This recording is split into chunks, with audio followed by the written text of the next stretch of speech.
Hi there. Before this week's episode of War Movie Theatre, Duncan and I thought we would just fill you in on sort of what's happening with the podcast.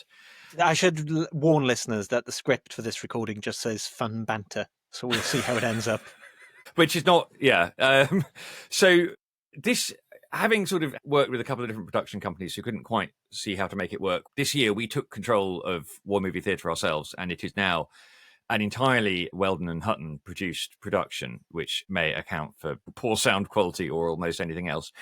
I've spent 15 years making radio documentaries, and I've never appreciated producers more than the absence of one. Turns out they do a lot. Well, thank you, producers. So, but the good news is actually that we've had our best ever run since April. We've had more listeners. Yeah, screw you, producers. We don't need you. Yeah, how hard can it be? We are now about to take a short August break. Not actually a break from recording, but a break from releasing episodes, partly just because we've sort of caught up with ourselves. So it's Saturday morning and we've just recorded Thursday's episode. And what we like to do is record a whole load so that we just have them for weeks when we're working. So we're hoping over the summer to produce some fun episodes, some that we thought we were going to produce some time ago that we haven't. Yeah. And what we will do instead over August, I think, is we will release each week a sort of what you might think of as a classic episode. Yeah, a curated selection of our favourites. Because I know that we've picked up a lot of new listeners in this run, and every now and then I get an email from one of them saying, when are you going to do Enemy at the Gates or something? And I say, well, actually, we've done Enemy at the Gates. So just sort of plundering our own back catalogue. So that's what will be happening over August, and we will be back in September. And the good news is to all the people who keep writing in saying they're enjoying it, that we're enjoying it, and it continues to work, and we continue to find guests, and we continue to find listeners. Yeah, and what would be really great is if you've enjoyed this podcast over the last series, if you've discovered it recently, or if you've been listening since we started, if you know anyone else that might enjoy it, just send them towards the feed for August. It's a great way to catch up, to find out the kind of stuff that we're doing, and hopefully they will enjoy it too, and maybe they will even share it with someone. And maybe when we start releasing fresh episodes in September, we can have some new listeners too. And in the meantime, do please continue to get in touch. We're on Facebook, we're on Blue Sky, we're on X, and we're at warmovietheatre@gmail.com. And we do read all of your emails and eventually reply to almost all of them. And they do enormously. It's great to hear from you all. It's great to hear how different films have touched you. It's great. We've had some really interesting suggestions, though none, I think, probably as obscure as the film that we're doing for today's episode. To which we will go without further ado. Welcome to War Movie Theatre, where you can refuse the mission, but we'll send you anyway. Today, we're going to find out how much mental torture any human can stand as we watch a Ronald Reagan movie. Will we crack and go over to the other side, or will our fighting spirit win through? That's right, it's Prisoner of War.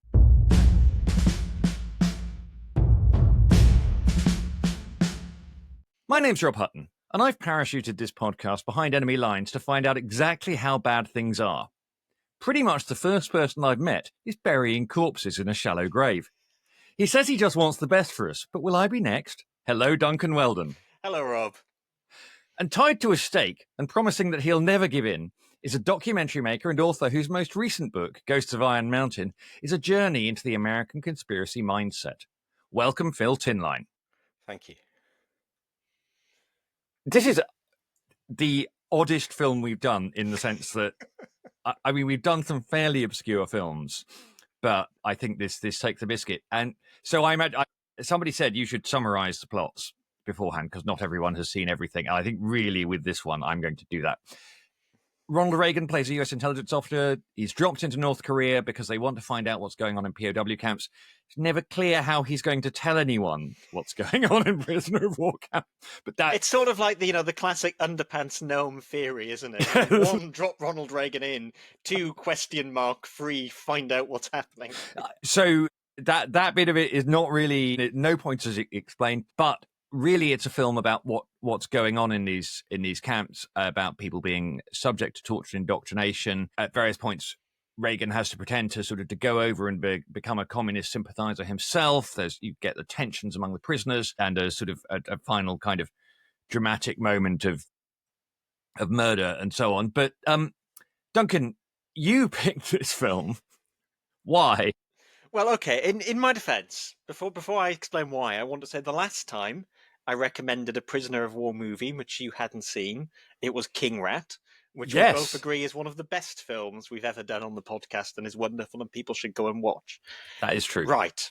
My defence out of the way. I had never seen this film before. That's possibly another part of my defence. But I am currently reading and enjoying Rick Perlstein's book, The Invisible Bridge, on US politics in the early 70s, which is also a biography of Ronald Reagan. And it's a very Rick Perlstein book. I love Rick Perlstein's books, but he's a man that's never met an editor who is capable of editing him.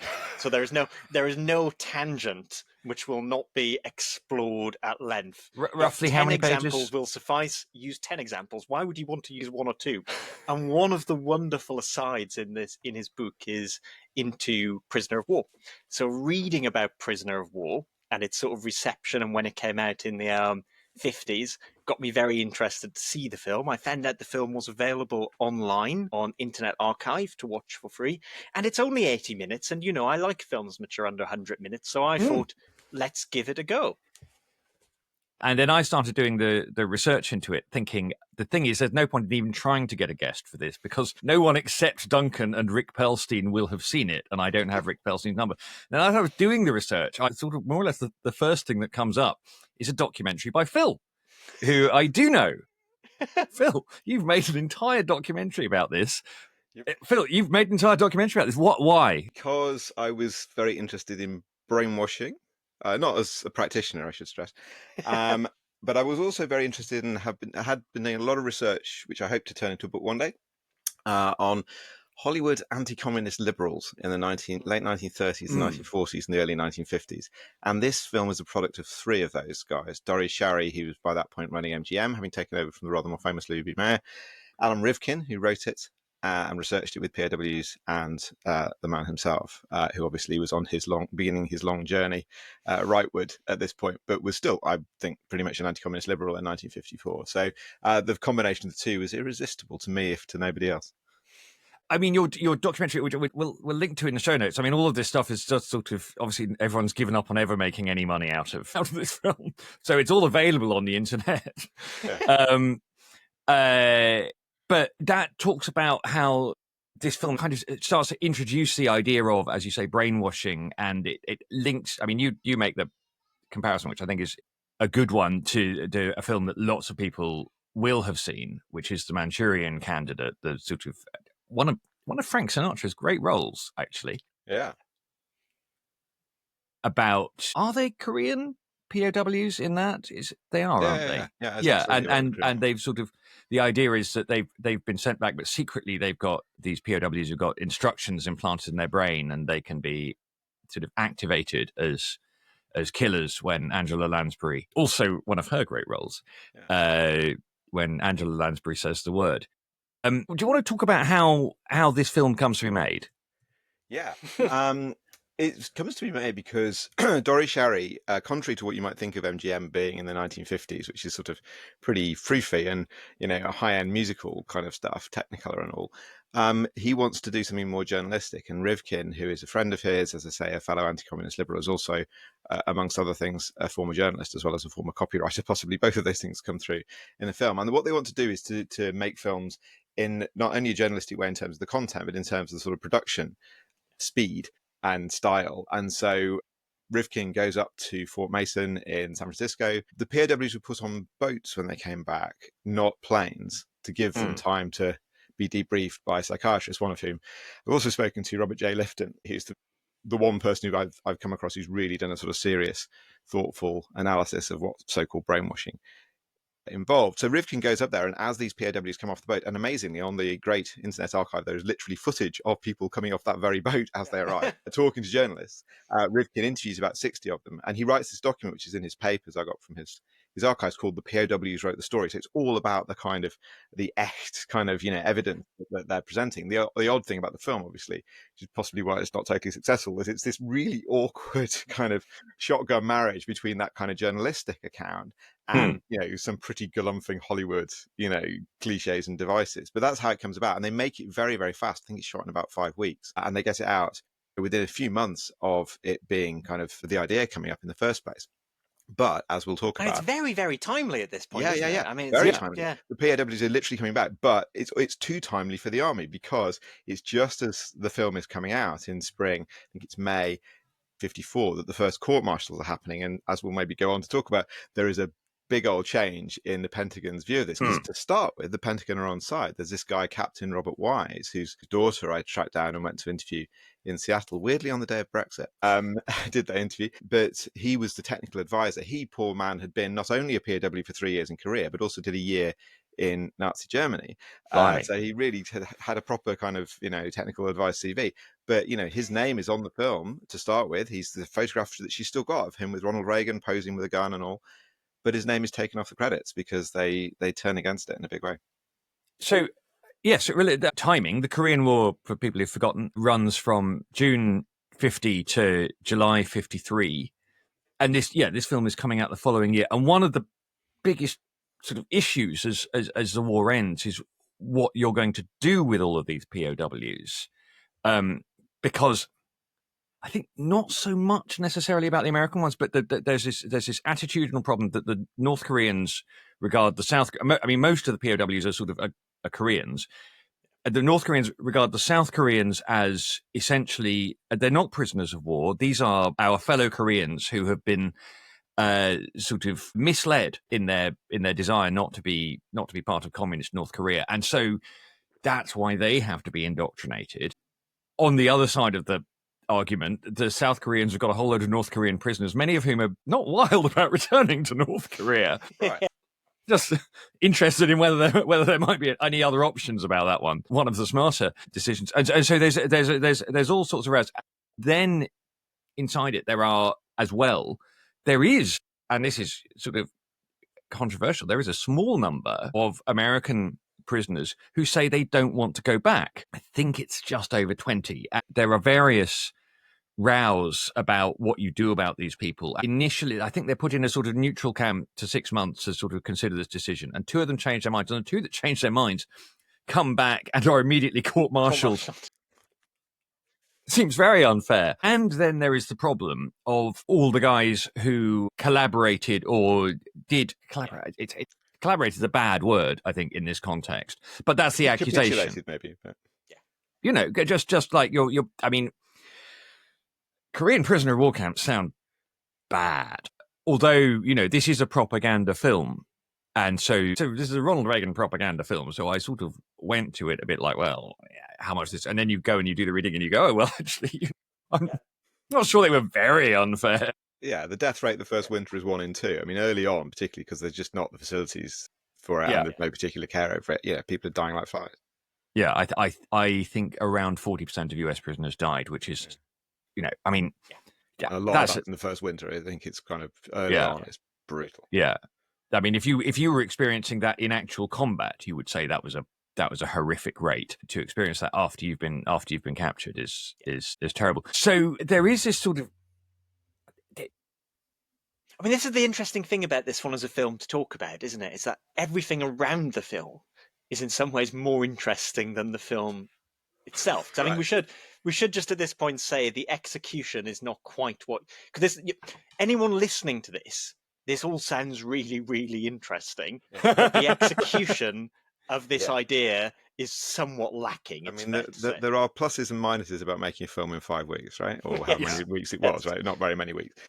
Because I mean, the communists, for example, the communists are all portrayed as like fundamentally cartoonish villains.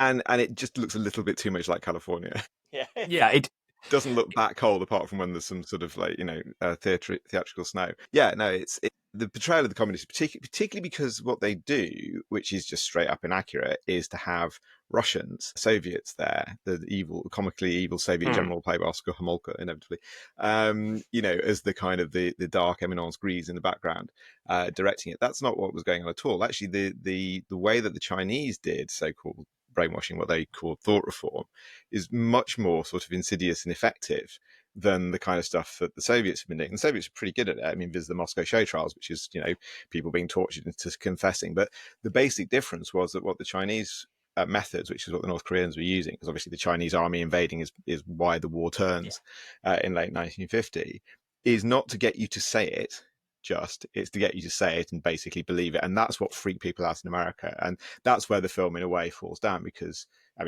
one of the ways it falls down, because it's just very difficult to do that. If what you're actually talking about is, putting someone in isolation for a month, you can do that with jump cuts, but it's not the same thing. It's kind of like the kind of slightly comic crucifixion type stuff you get in the movie. So actually, perhaps at this point, we could go to the after action report and we could just talk about what the basic structure of the film. So let's go to the after action report.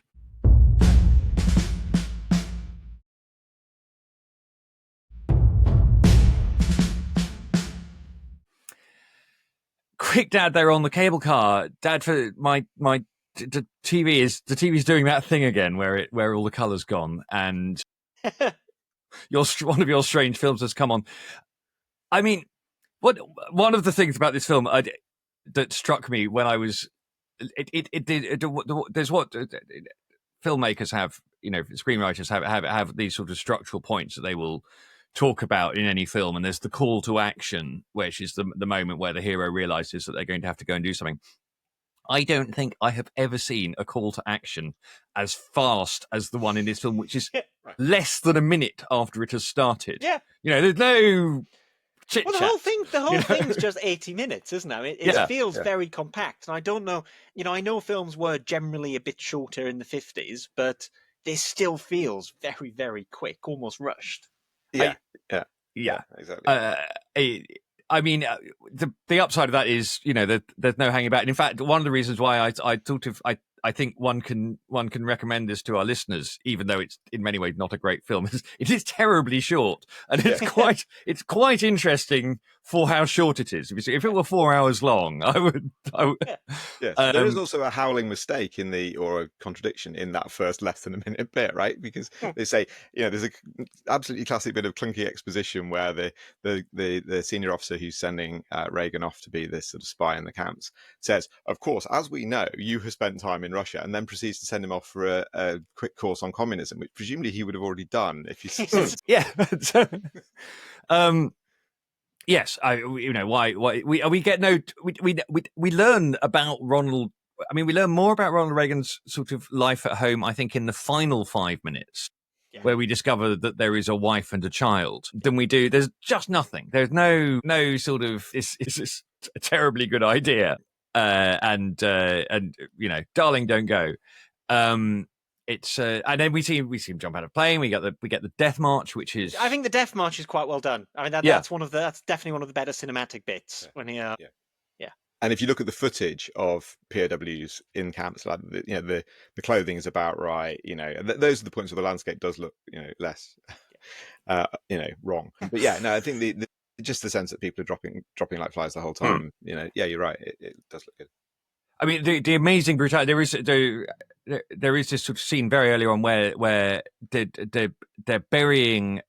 I think they're burying 3 corpses, and a doctor, an American doctor, runs over and says, "One of these men isn't dead," and the Korean guard, says, "Well, we're burying him." And he said, "No, you can't bury him. He's not dead." And then there's an airplane attack or something, and the Korean guard uses this as an excuse to shoot the doctor. And bury him as you think, right?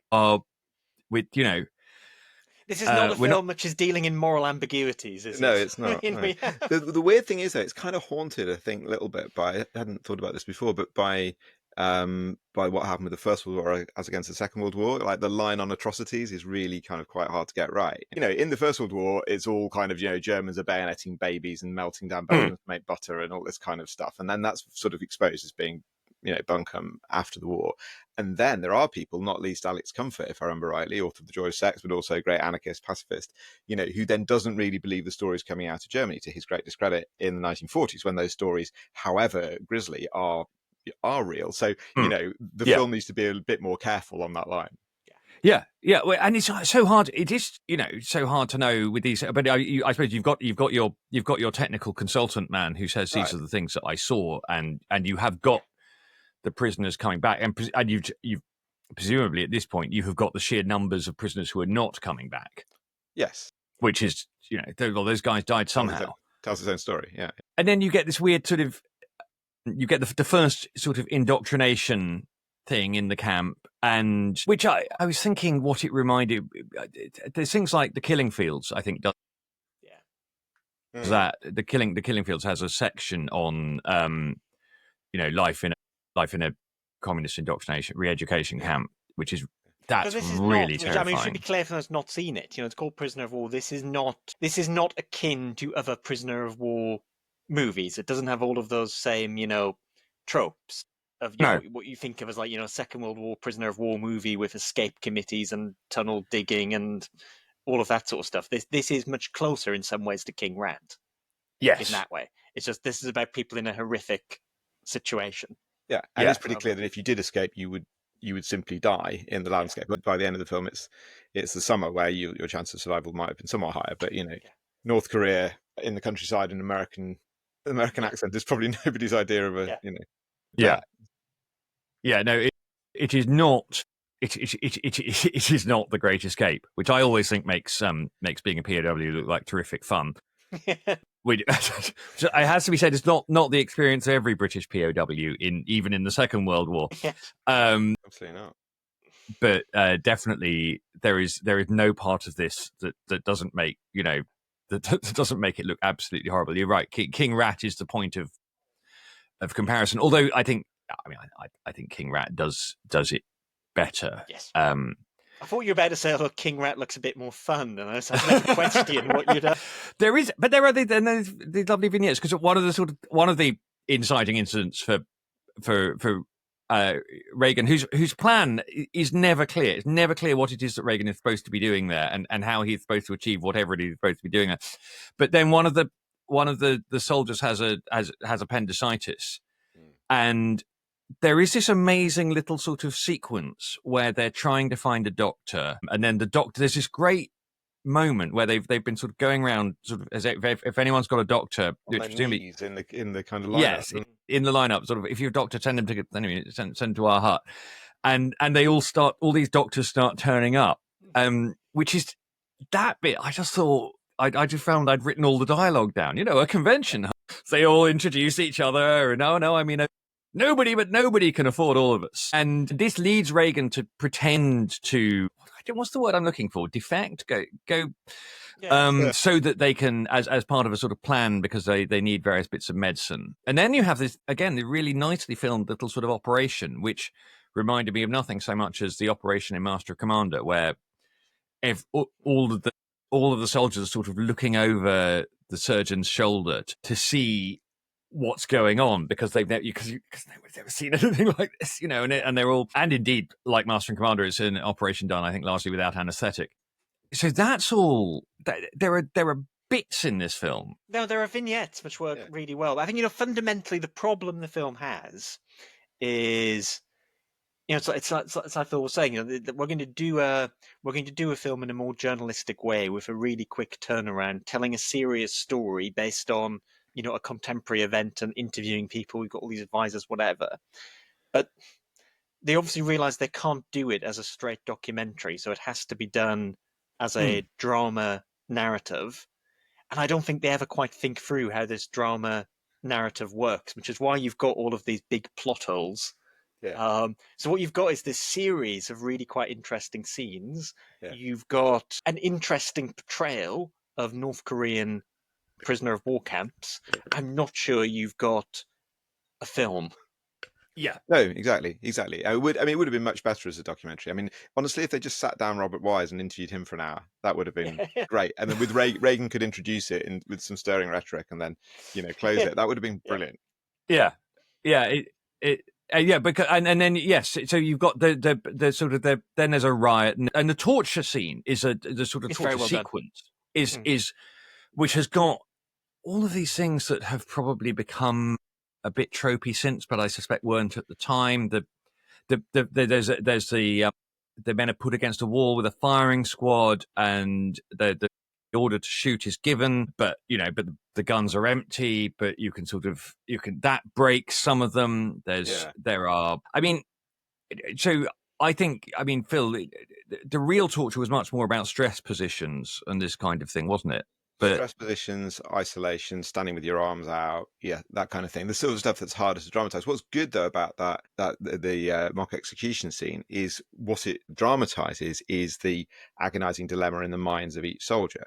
And Susan Crothers, one of the academics I spoke to, who has looked at this from an academic point of view, was sort of saying that's where the film kind of veers into kind of Grand Guignol, and it's people kind of being hung over sticks and so on, and having their arms yanked and so on. That's where it sort of is much less convincing, and also actually where some of the quite rich vein of criticism that this film received at the time came from. It was just this seems a bit crude and almost gratuitously horrible. I think there was a decent intention, as you said. They were trying to show just how grim this was, but the way of doing that in especially 80 minutes was just too sort of cartoonish. But no, when you see them being forced to kind of make the moral call themselves, that's where it's closest to what was going on. Because the general approach in the camps was not wall-to-wall torture, as I understand it. There was horrific conditions, very poor medical situation, poor no heating, poor food, etc. But they had this policy, which is, it's a weasel word, of course, lenient, which comes up once in the film, a lenient policy. But that was about getting people to turn by their own choice, and so that you had them divided into progressives and reactionaries in sort of Maoist terms. And as you see in the film, if you start to get a little bit closer to the sort of Maoist line, then you'll get better food and that sort of thing. So that is the more true of the two sort of strains. There is a lovely moment which I think was sort of where one of the first sort of soldiers to describe himself as a progressive is being interviewed, and you see this kind of, how would you in a sense, the whole thing is this guy's a kid, and like the actual soldiers, he's a kid who's been sent from not much schooling, sent from somewhere in the Midwest, and suddenly he's in this hellscape fighting people he has no idea why. He doesn't know where Korea is. He doesn't know why he's helping one bunch of Koreans fight off another bunch of Koreans. None of it makes any sense. And it's and he's just worried about his mum, and and all of that. You think, well, yeah, and the lack of education is important, as you say, and also their age. I mean, I've got the book Reactionary by Lloyd Pate, who was one of the people who refused to turn and was put in the hole, and I think at one point tried to take his own life by headbutting a nail. I mean, it was pretty grim. But he was 15 to 18 when he was there, because he'd signed up. Because what else are you going to do, right? He signs up in the army by faking his age, basically, and so his time in the North Korean prison camps is all basically the sixth form. Yeah. And I think of several of the Americans who do defect, a significant number of them had not finished high school, or not even really started high school. I think sort of properly, as it were. I mean, at one level, I suppose the army had taken care of them, but you could feel some sympathy for the idea. Well, and this is one of the reasons why. I mean, this is where Angela Lansbury kind of pops her head back around the door from Manchurian Candidate. One of the things that's going on in the background of all this is basically a kind of agonized debate in America about young American men, right? Are young American men tough enough, or are they too soft? Because that's where the Pentagon position changes, goes from basically these people have been subjected to the kind of machinations of the evil communists nobody could resist, to only weak men break. And the reason that weak men break is because they're mummy's boys, like the whole thing in Manchurian Candidate with Angela Lansbury. Yes. And one way of thinking about this is these are basically, not literally, because he may even still be alive, but Lee Harvey Oswald's older brother, right? Lee Harvey Oswald is a very similar story. He just joined, because he's born in 1939, he just joins the Marines, as a teenager slightly later. But it's the, as you say, kids who've got no one's been very nice to them.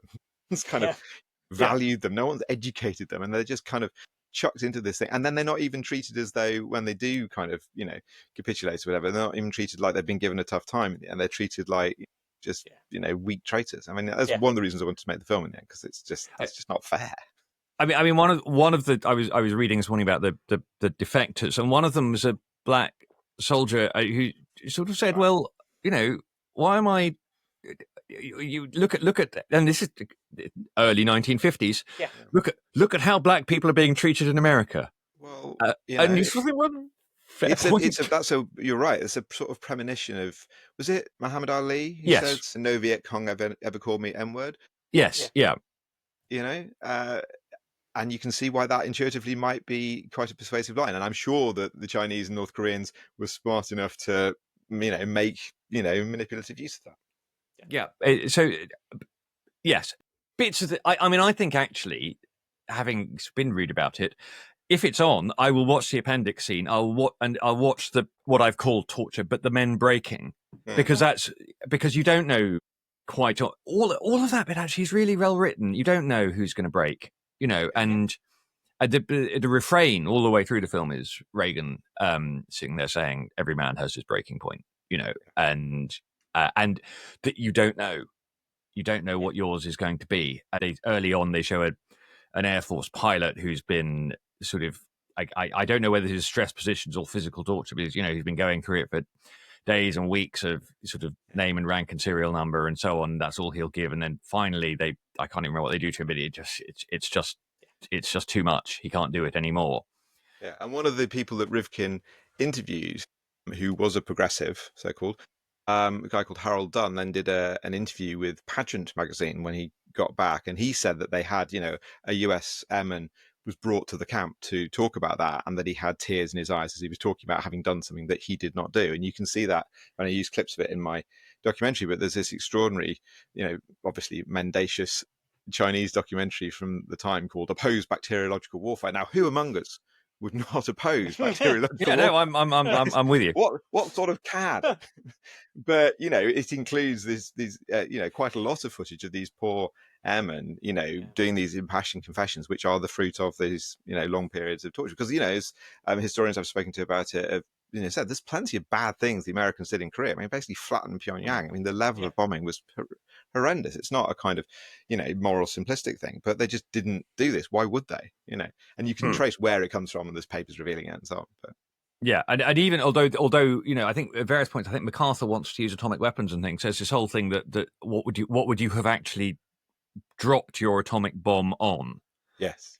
Although I did a series for Radio 4 once about the Cold War, and the guy we worked with, Kevin Kim, who was in the BBC Seoul Bureau, found this guy who had been on the Hungnam evacuation, which is when the Americans saved thousands of North Koreans by fleeing the Chinese, by chucking all their material into the sea and letting them onto the boats. It's an incredible kind of scene, and it's a Korean movie about it and so on and so on.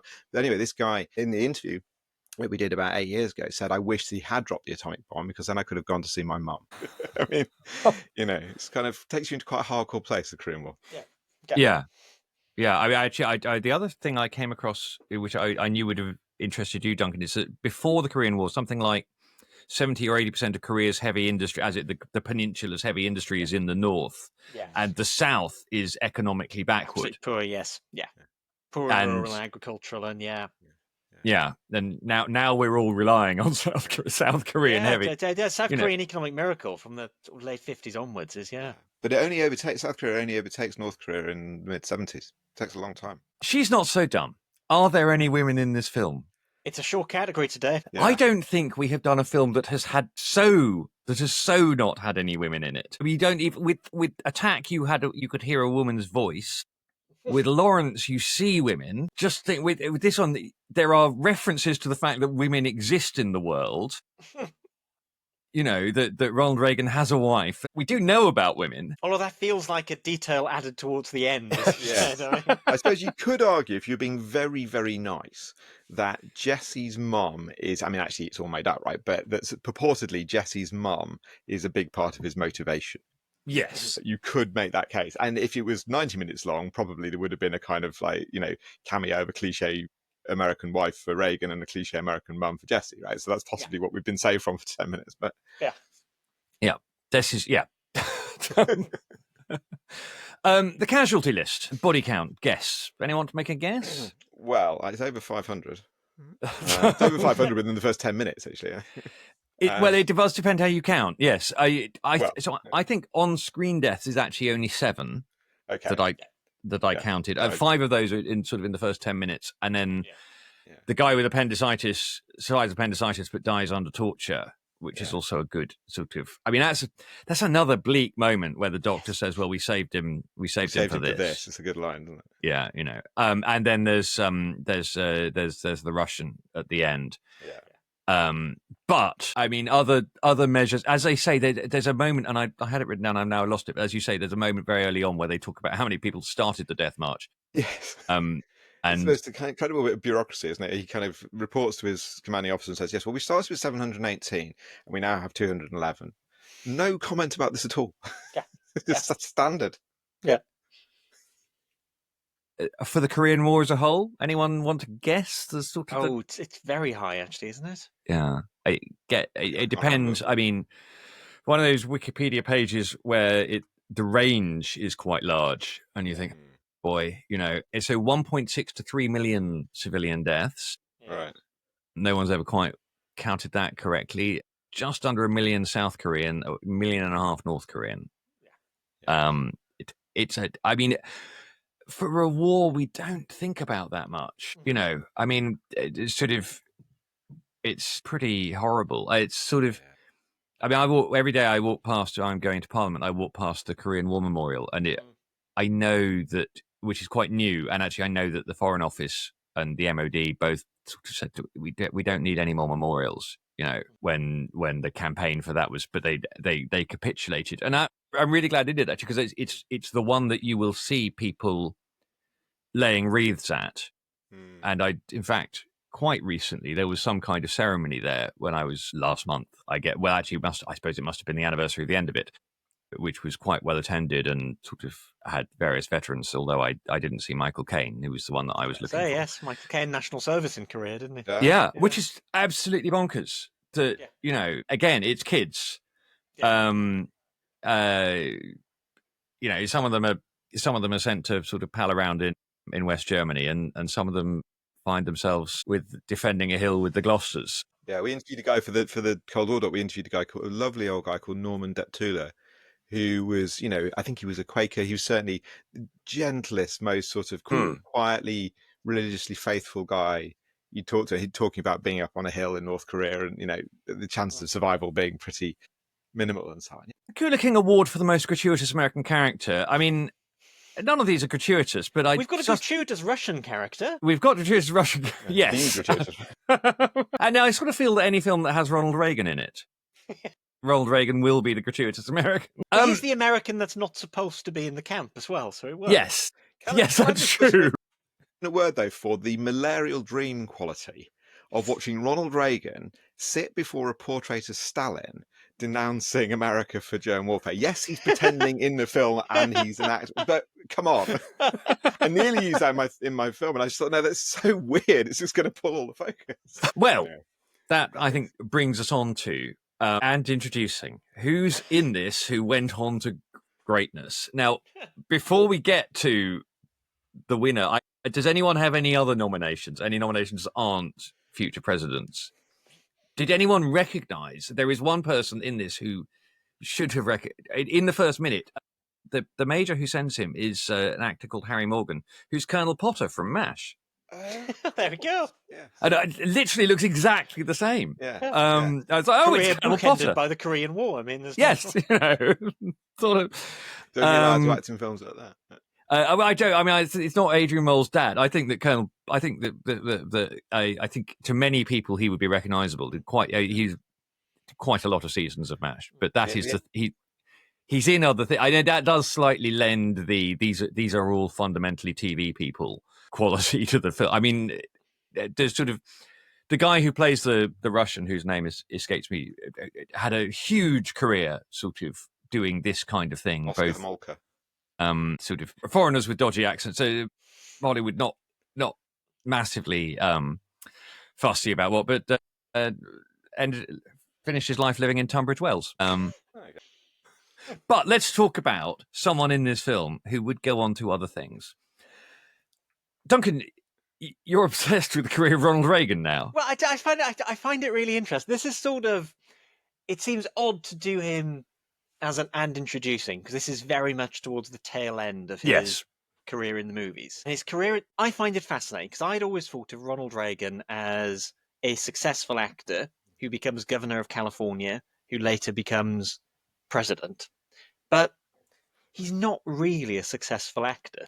It's sort of the dark secret of the Reagan. You know, in Hollywood, he's a radio journalist first, or sports broadcaster. He becomes a Hollywood actor in the very late 50s, but he never quite makes it. He never quite gets the roles he thinks he should be getting. He wants to be doing westerns. Fundamentally, he thinks westerns are the ideal, the epitome of Hollywood is making westerns, and he keeps getting all of these sort of romance films or sports films or second-rate thrillers, and he's always, I mean, the classic thing in the Rick Perlstein book is even in trailers, his name is very often mispronounced.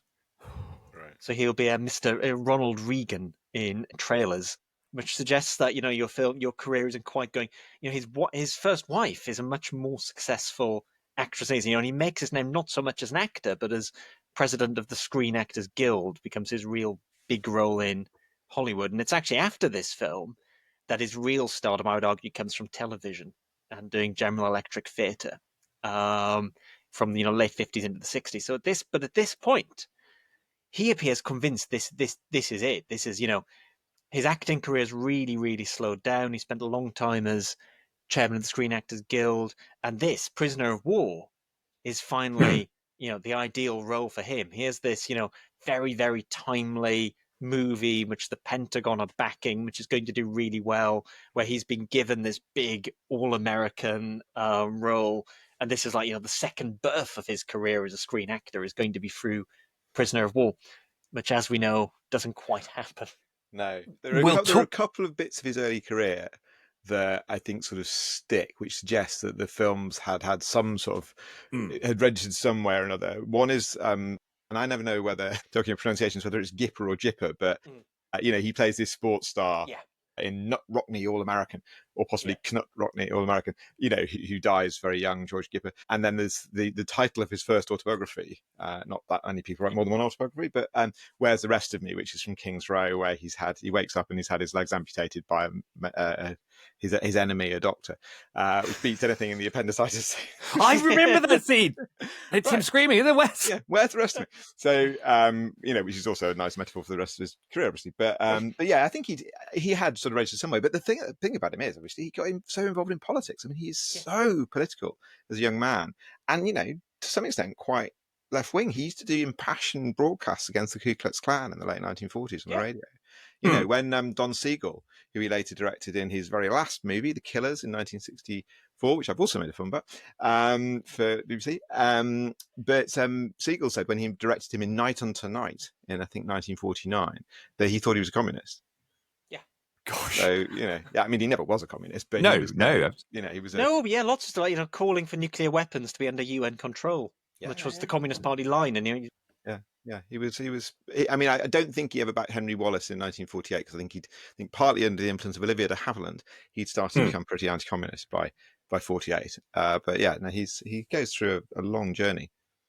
And then talk about General Electric Theatre, because you told me about this the other day, Duncan. Oh, it's fascinating. So so after he's done his movie career, well, his movie career is coming to an end. He is cast to present a TV show which runs from the late 50s into the 60s, 60s, called General Electric Theatre, which is sort of a weekly show, and it's sort of an anthology. So, 1 week it'll be a slapstick comedy, and the next it will be a western, and the next it will be a spy thriller, and the next it will be a romance.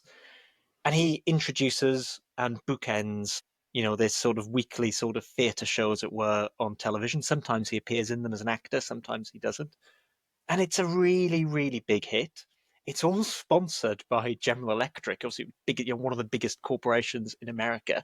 Lots of it is sort of quietly and sometimes not very subtly selling this idea of, General Electric is progress. General Electric is America. The future is General Electric and all of these houses. So it's really popular. He does it. But what I found fascinating was, as part of his contract, as well as presenting this show and occasionally acting in it, a quarter of his time for years was given over to General Electric, being sort of going around plants in all, in 40 different states and giving, talks to, blue collar workers in factories and going to management retreats and talking to middle managers and all this.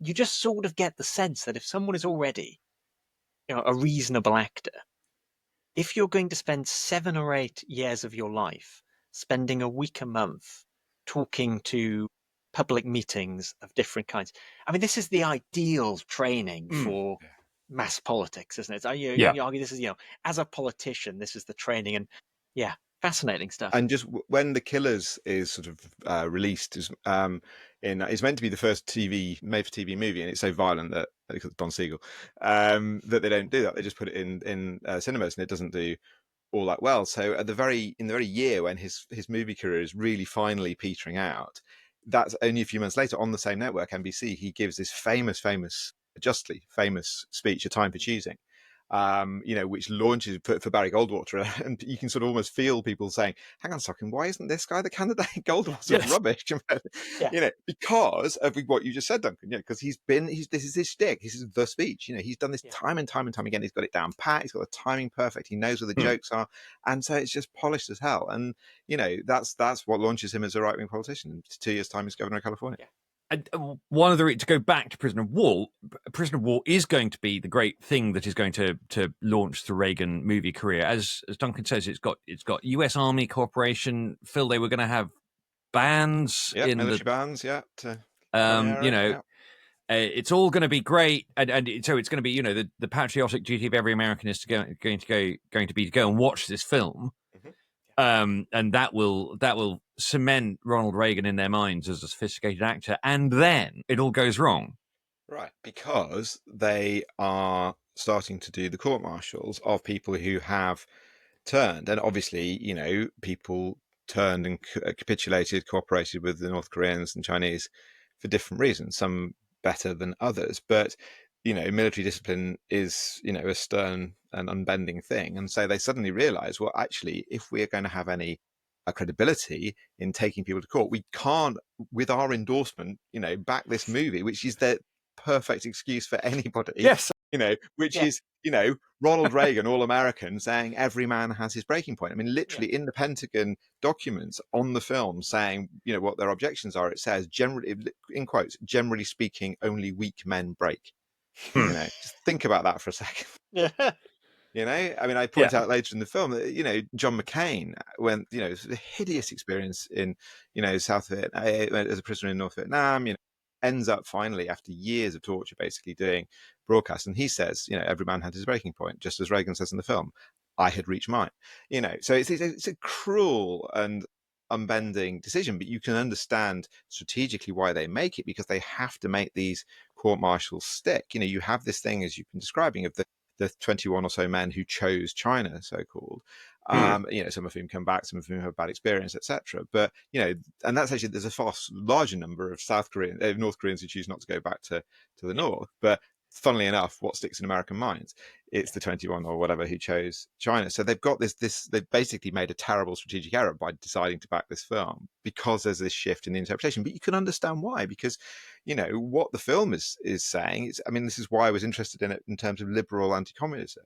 It's pretty kind to the young Americans. It's very tough, to the point of cartoonish ludicrousness on, communist evil. And that's where the really kind of quite queasy, jarring shift happens, is they're saying, actually, no, the Pentagon is saying, no, you can't blame the communists for being evil to the point where you were, you broke.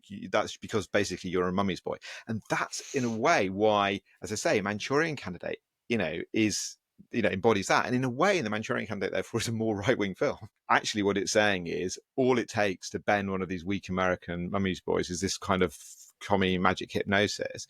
And, you can get them to do anything. Whereas in Prisoner of War, it's much closer to what actually was involved in thought reform, which is just arduous, grueling, basically torture.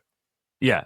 Just one of the things that they actually, that you get a bit of in the film that they talk about in your documentary is the thing where, before anyone can eat, everyone in the group has to agree with whatever the lesson was. Yeah. And you can sort of see that, you're really hungry, you're really cut, and you're really tired, and it's like, Phil, just sign on. Just you know, let's say we bombed kids and we can go and have lunch. And it just gets you across the line. And Lloyd Pate, he talks about this sort of thing. And one of the other mechanisms that's quite famous from thought reform is self-criticism and criticism sessions, where you'll all sit down and you have to kind of call out each other. And just, he said that the insidiousness of that was if you said, well, I didn't clean my teeth this morning as your confession, and you're kind of taking the piss, you're still engaged in the game. And then just step by step, unless you resist, you can be walked slowly to something that you didn't intend to when you started.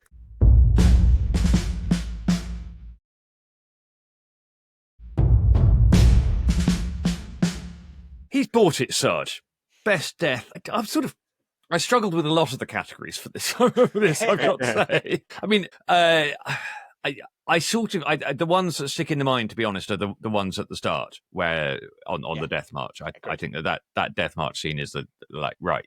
And if that's not exactly what happened, I can imagine that. I mean, I was just been reading about the sort of the death marches of Nazi American POWs of the Nazis in 1945, and it's pretty clear that people are being shot for falling out of line there and that kind of thing.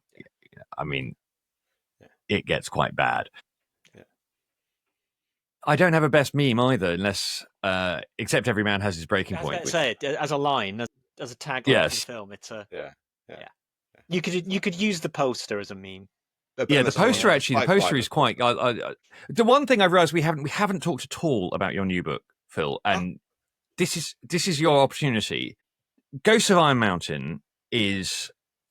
It's about a particular conspiracy, and it's about a way of American thinking. Is that how I'm trying to think how to describe it? It's about America's fear of its own power, or Americans' fear of their country's power. I mean, the link, seamless segue, between this film and the book is where the communist who is torturing the plucky American tells him to try to distinguish between fact and fiction, or truth and lies, and we're supposed to see the irony of that. But that's what Ghosts of Iron Mountain is about. It's about, I mean, it's a Vietnam. It's very much about the Vietnam War. But again, there's a link actually, because one of the North Koreans says in Prisoner of War, he's trying to get the plucky American to admit that wars are caused by big business, and that's why wars are fought. That is what my book is. That is what Report from Iron Mountain, the hoax document that I've been writing about in my book, is about, because it was developed by left-wing satirists in the late 1960s. It basically take the mick out of the mindset that was leading to the Vietnam War and had been driving the Cold War, i.e., we have to kind of have war at all costs. That's the sort of thing that they extend to an absurd conclusion by suggesting that there's been this committee of American scholars and experts who've been asked to game out what would happen to America if permanent global peace broke out. The joke being it would destroy the economy, wreck society, and you'd have to poison the rivers and return to slavery to keep the country unified and under control. And so it's very much driven by a kind of antipathy to the things that seem to be happening in the kind of core of power that are driving war. What happens to it, though, is it's then seized on later, because it's done quite convincingly as a sort of, it's 18 months worth of work. There's a footnotes. It's done as a sort of serious government document that just occasionally says something mad, and it's published as non-fiction. It's then rediscovered in the 1990s by the far right, not least America's pioneers of Holocaust denial, who insist that it's real, insist it's the real evidence that the cabal has it in for, real patriotic Americans. And, it then influences Oliver Stone's JFK, it influences the militia movement. You can see traces of it in QAnon, the Oath Keepers, and so on. So it just sort of spreads and spreads and spreads, because this idea that the post-war, the post-1945 centralized power of the American state and its capacity to send young men to war, and to death, and to pull in American tax dollars, is so kind of uncomputably sort of mighty and frightening that it drives, some absolutely nonsense responses as well as perfectly decent ones. There is the meme that perhaps that is in fact the best meme. Big business, you idiot. That's the meme. Yes. Stiffest upper lip. I mean, it's Joe, I guess, but even Joe cracks.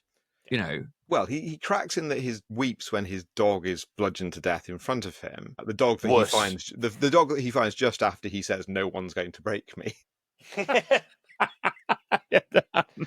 Keep an eye on that dog. Right, but the dog is bludgeoned to death, but he still holds up, I think, doesn't he? I mean, doesn't okay, maybe, yeah.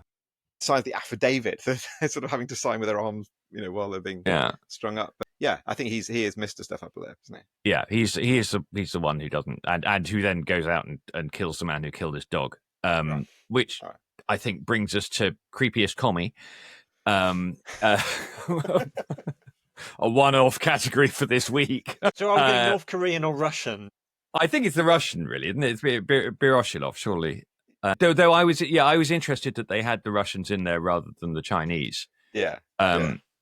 I mean, actually, the one person we haven't spoken about briefly, who we ought to mention, is George Blake. Yes. Who is Britain's most famous indoctrinee. Because he wasn't posh enough to be a Cambridge spy, so he's not.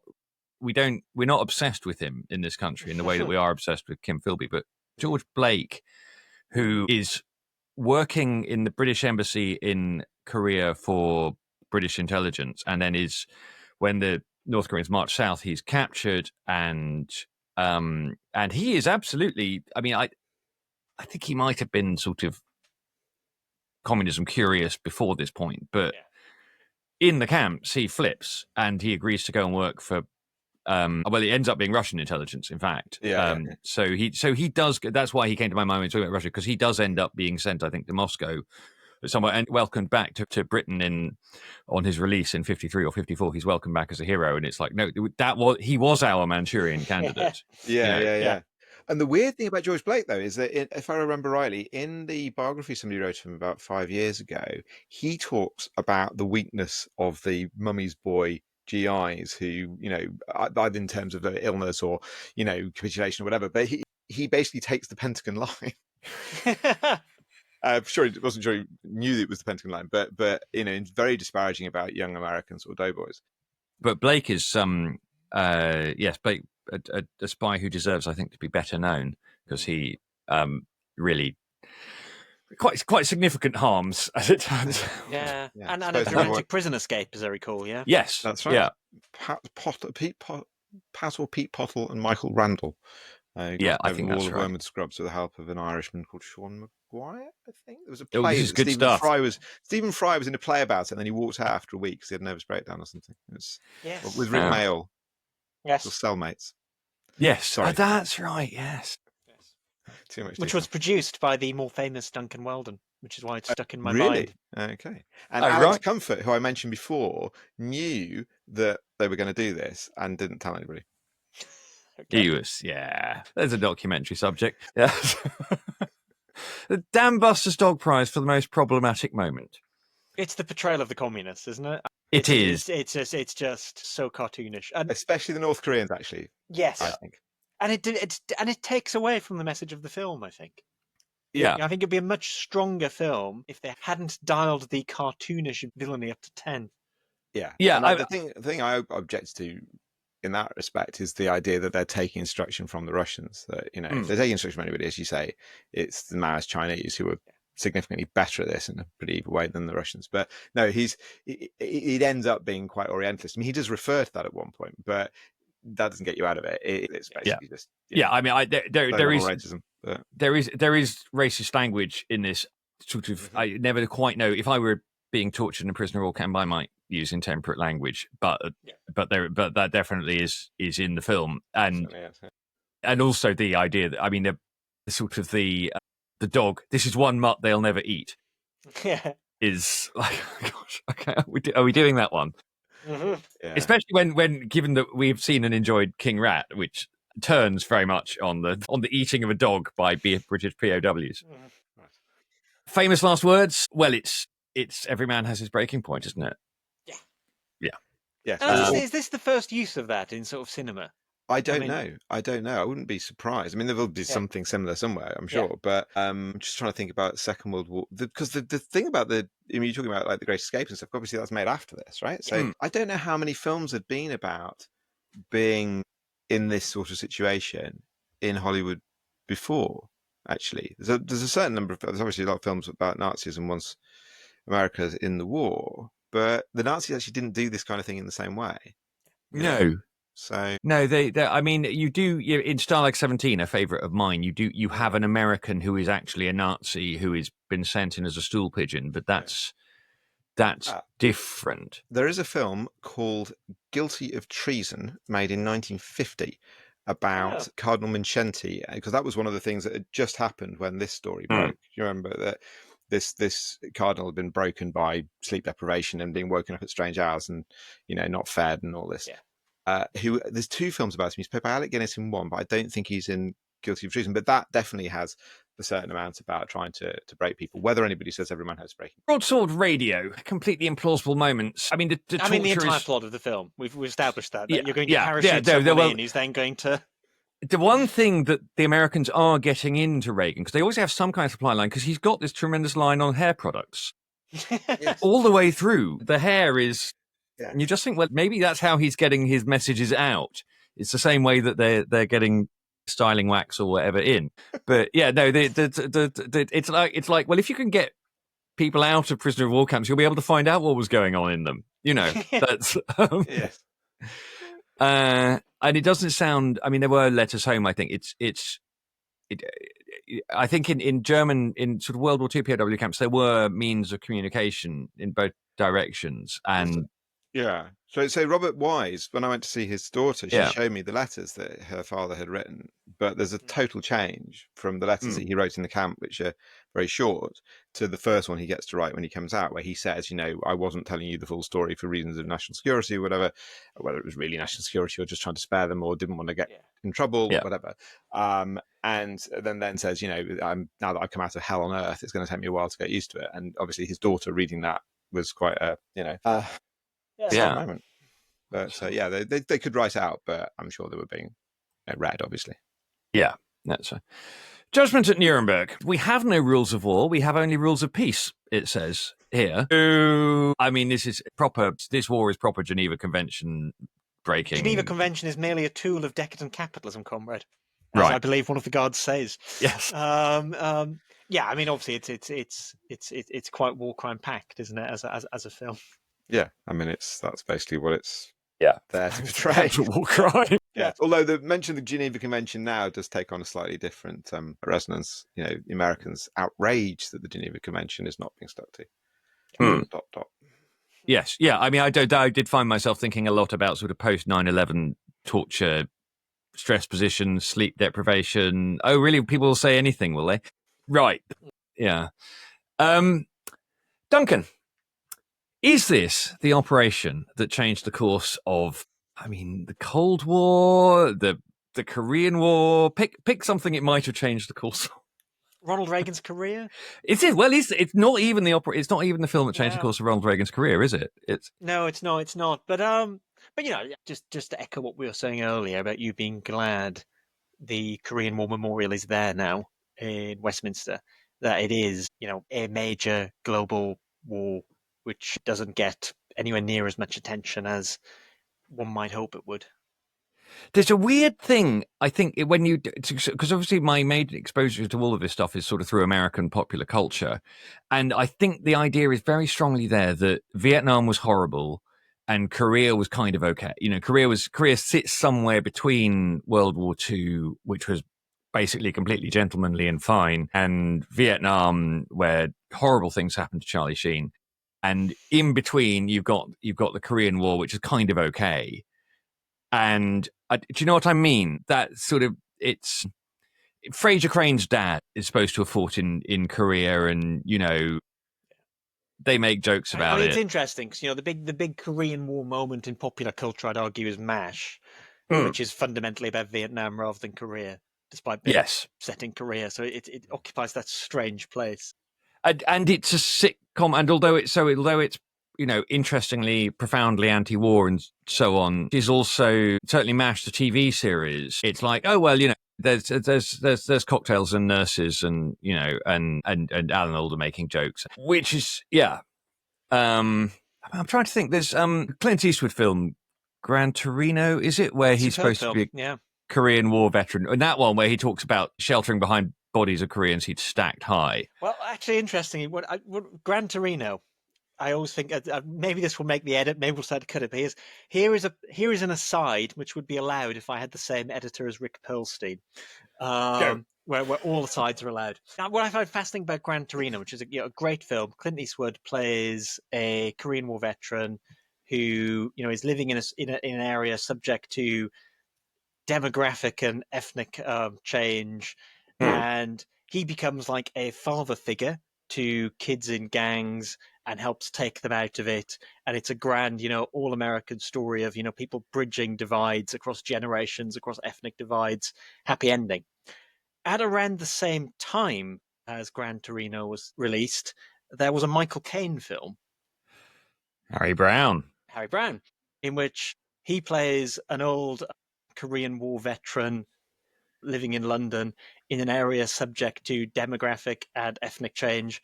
And he just rearms himself and kills a load of teenagers. he just wants his country It's a very, back. very different take on the aged Korean War veteran and how they react to a different circumstance. Yes, that's Great double bill. Great double bill. Yeah, that's a good one. We should do them both together at some point. So Michael Caine to the right of Clint Eastwood, like Manchurian Candidate to the right of this.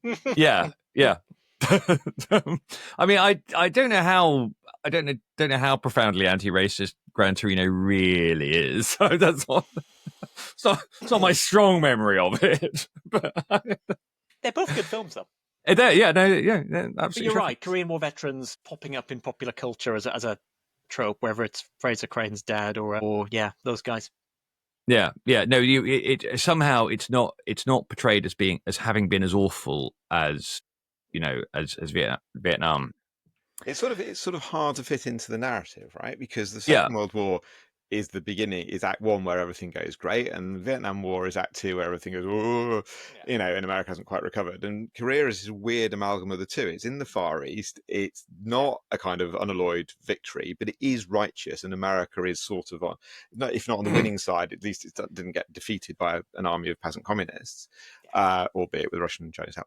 So it just doesn't quite kind of fit in, and therefore it becomes instead a sort of meme fountain for things to do with, horrors of consumerism, being a little bit like being in a prisoner of war camp because you're persuaded to do things you might otherwise not do. Worth dying for. So how does Prisoner of War stand up? I mean, Phil.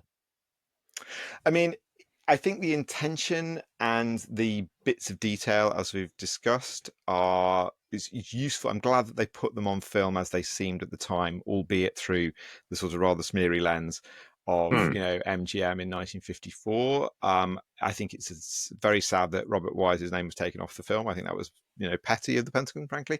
But as a piece of cinema coming to it cold, it is not exactly a deathless classic. Duncan. Yeah, I mean, look, it's 80 minutes long. It is worth watching. I was going to say if it was on telly, but let's be honest, it's never going to be on telly. Never going to be on telly. But it is available on Internet Archive.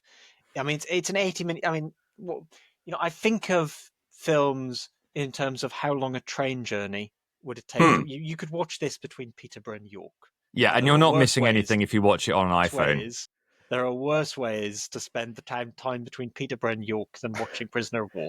It's great. Just like you remind me of Selena Gomez when she was in that rather unfortunate film that just was nominated for Oscars, but about sort of the musical about transgender gangsters or whatever, where she said, well, basically we did our best in the time available.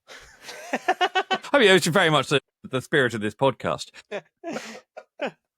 Well, and all our endeavours, really. Yes.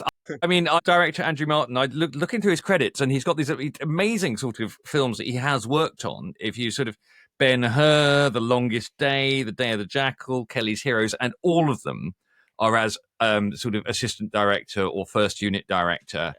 And it's like, he's the guy you can send out and he'll do a really good job on, this little bit, which I sort of feel a bit, look, he'll do a great bit. We need somebody to do this appendicitis operation. Andrew can handle that. Yeah. And you sort of feel like he got some great bits, but no, he's not known as a director of anything else after this. Well, thank you. Thank you for joining us, Phil. I hope it was interesting to relive past researches. Yeah, definitely. Thank you for having me. Thanks, as ever, for suggesting obscure films, Duncan. Thank you, Rob. And thank you, everyone, for listening.